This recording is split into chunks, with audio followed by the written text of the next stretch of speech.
How do we get books? Where do they come from? Let's talk about that today.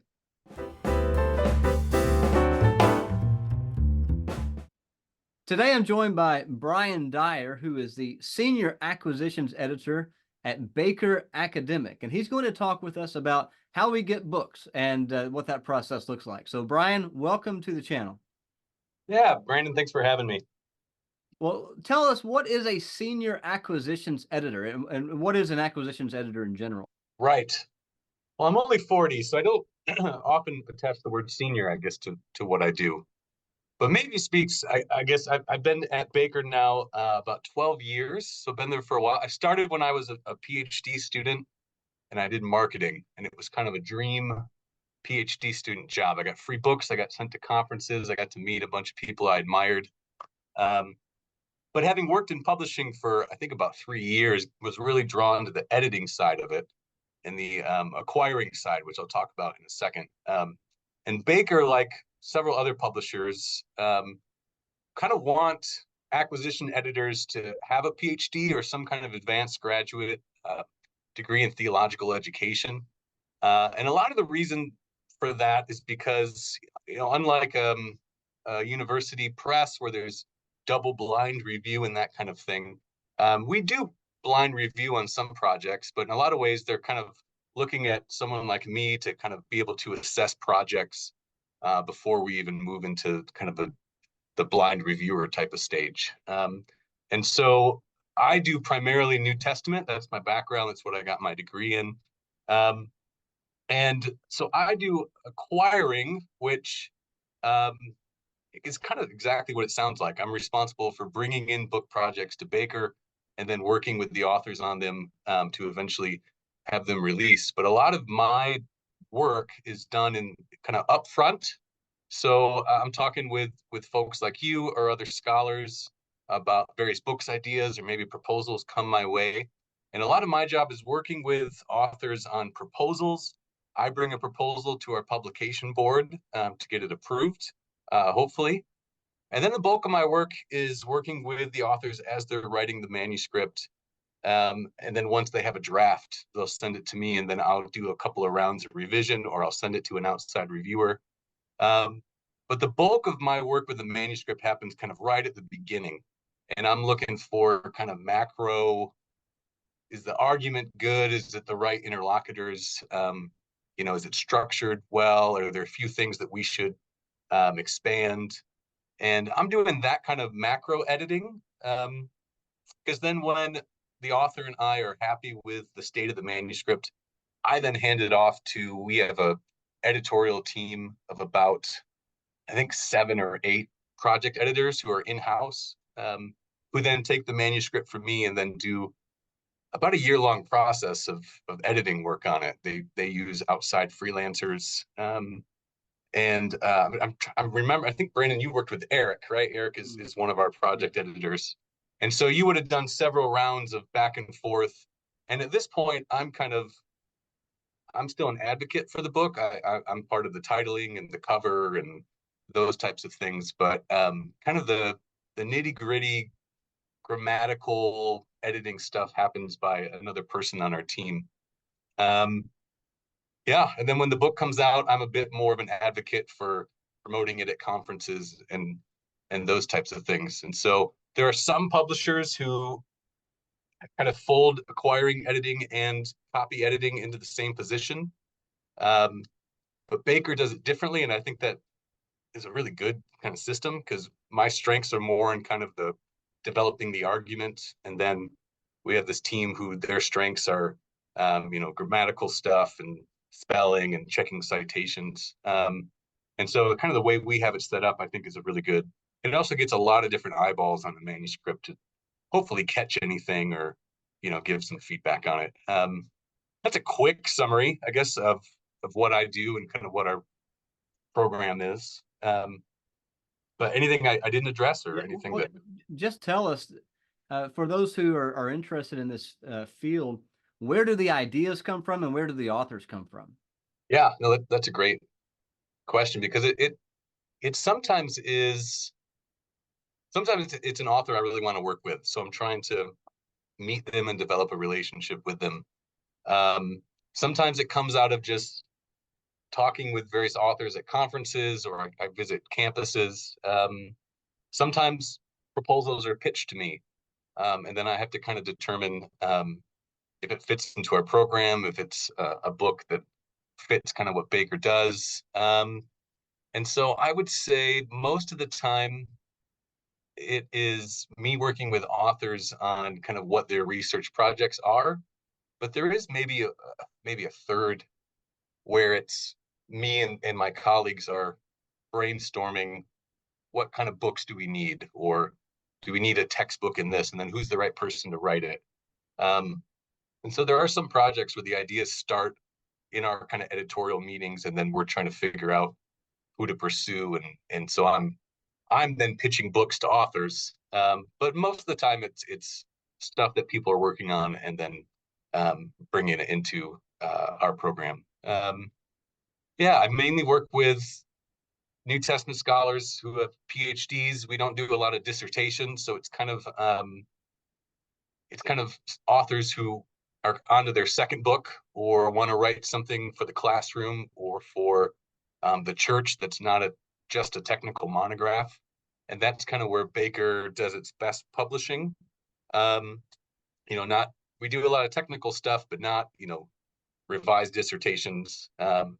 We do more kind of textbooks for the seminary or undergraduate classroom, and then a lot of commentaries and reference works for the church and for students. So that's the kind of orbit that we're in. Yeah, I'm trying to think now specific with you, Brandon. I pitched an idea to you, I remember once, and then I think the other ones have kind of come out of your own research and ideas you've been working on. Um, so yeah, you've kind of experienced both, right? Yeah, and so to put it briefly, most of the ideas come from people who have the ideas coming to you. That's Yeah, typically the way it works. Is that right. fair to say? And some of my job then is to help them shape Yeah. those ideas into a, a good book, or they're doing too much, or maybe they could expand it. Kind of depends on the topic, but yeah, a lot of my work pre-proposal phase is thinking through some ideas that they've brought to me, and hopefully making it better. And yeah, It may be worth saying as well that you work with Baker Academic, and there are right, other aspects of Baker that may not be quite as technical or at that level. Maybe say a word about that. right. So Baker, I've said this wrong before. We have 6 divisions, and Baker Academic kind of goes back to the history of Baker, where the first book that Baker Publishing ever did was a commentary on Revelation called More Than Conquerors, which I think is still in That's the first print. book. Yeah, that's a great book. That's the first. We Baker. Now I'm going to blanket determine Baker. Um, Started doing kind of used books, but the first book that Baker Publishing House published was, yeah, that commentary on Revelation. And so kind of doing academic work has been part of the history of Baker, but since then we've done quite a bit more we do some fiction, we do books mainly for the church or for lay persons or for pastors. Baker Academic is really more kind of seminary education or seminary educated readers. Or I shouldn't say seminary educated. I guess I mean people who have gone through seminary. Yeah, that's not even what I'm trying to say either. I don't know what I'm trying to say there, but the other divisions mainly do so. Like Baker Books itself is kind of more for your average kind of layperson.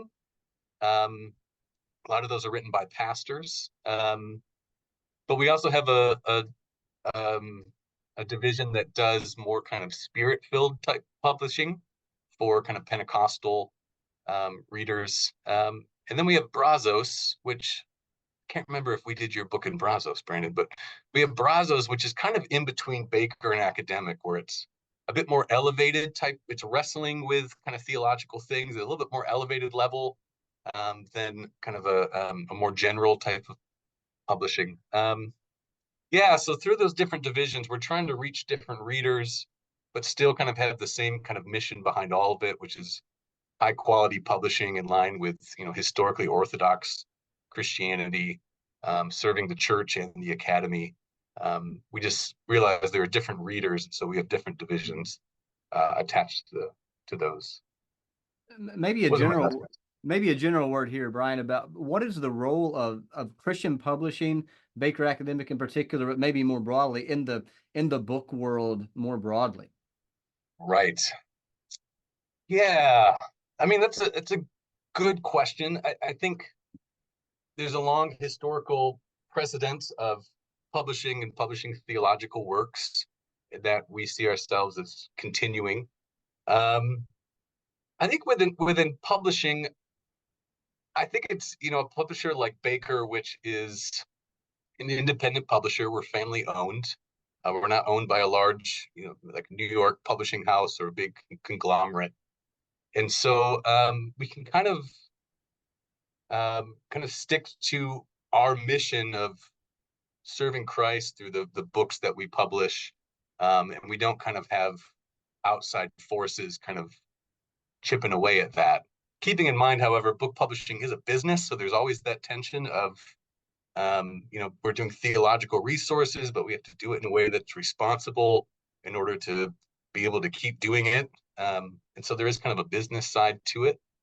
Um, but I think there's something that can also be said about reputation of a publisher. So for Baker Academic, knowing when you see our logo on the spine, you sense of the type of books you can trust those books. Um, so I think there's something to be said about publisher reputation in distinctly Christian publishing within the wider kind of publishing world. Does that Yeah. get at maybe some of what you were asking, or? Well, yeah, that's part of what I wanted to do in this video is give people an overview for just the various aspects of things behind the scenes. What is going on behind the scenes? Why do we have certain types of books that are one way, and where do they come from, and so forth? And perhaps some are watching this video and maybe they are interested in one day working with a publisher like Baker Academic, and they're thinking of the more academic side of things. What should someone know to try um, to get the ball rolling if they have some ideas as an author or they want to pursue that avenue? Yeah, well, pursuing it as an author, I guess I would say my best advice is doing a little bit of research on which publisher you want to work with, and getting a sense of the type of works that they do. Baker is, historically comes from Reformed tradition, and I think in the last 20 years, especially in academic, we've intentionally tried to broaden a bit of the type of works that we publish and authors that we publish, and kind of trying to get at kind of historically, as I used earlier, historically orthodox and not tied to a particular denomination. Um, that being said, there are denominational publishers which have their own kind of important service that they provide, um, especially within a denomination. Providing resources within that denomination. And when I say research, it's if you don't know much about the publishers, you wouldn't want to go to, let's say, a denominational publisher, and it's very different from the type of book that you're doing, right? So understanding a bit about where the publisher kind of fits within the publishing world.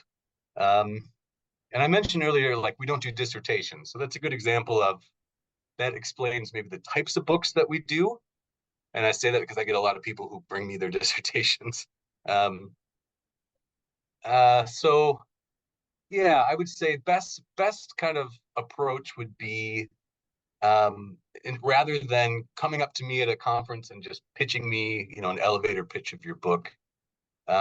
Acquisitions is much more relational, and so I'd rather sit down and have a coffee with somebody and hear them talk about their book and a little bit about them than a quick 2 minute.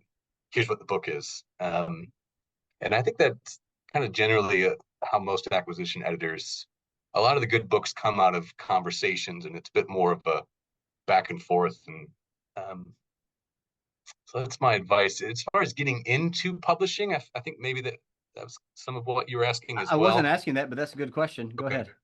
Well, we have a lot of people who work at Baker and determine, that was kind of a vocational calling for them, wanting to work in Christian publishing, Christian academic publishing.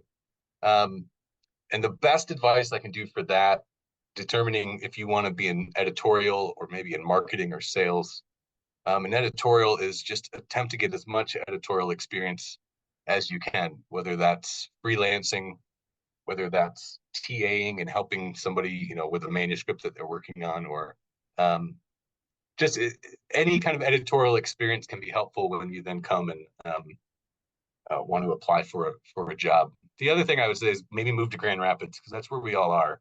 I don't know why we're all here, but Zondervan, Baker, Kriegel, Erdmans, we all landed here somewhere, so that doesn't hurt. Yeah, that's right. That's the center of Christian publishing. And there's another reason for those who are watching this video maybe to pick up some Baker books, is so they can see what sort of things are being published and learn a lot, and then have some ideas to talk about with people like yourself. Yeah, or come down to Baker Bookhouse. We have a bookstore. Come check that out. That sounds good. So, well, this is Bryan Dyer at Baker Academic. So, Bryan, thanks for sharing some of your expertise with us in this video. Yeah, thanks, Brandon. Thanks for having me. Yeah, thanks for watching. I hope this has been helpful. Remember to keep it clear and focus on Christ.